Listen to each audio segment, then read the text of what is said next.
ஸ்தோத்திரம். இன்றைய வசனம்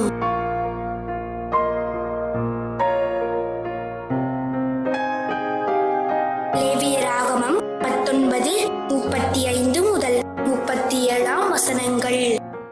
நியாய விசாரணையிலும் அளவிலும் நிறையிலும் படியிலும் அநியாயம் செய்யாதிருப்பீர்களாக.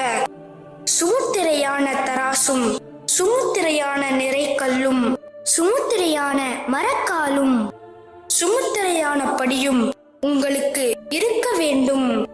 நான் உங்களை எகிப்து தேசத்திலிருந்து புறப்பட பண்ணின உங்கள் தேவனாகிய கர்த்தர். ஆகையால் என்னுடைய கட்டளைகள் யாவையும் என்னுடைய நியாயங்கள் யாவையும் கைக்கொண்டு அவைகளின்படி நடக்க கடவீர்கள். நான் கர்த்தர் என்று சொல் என்றார்.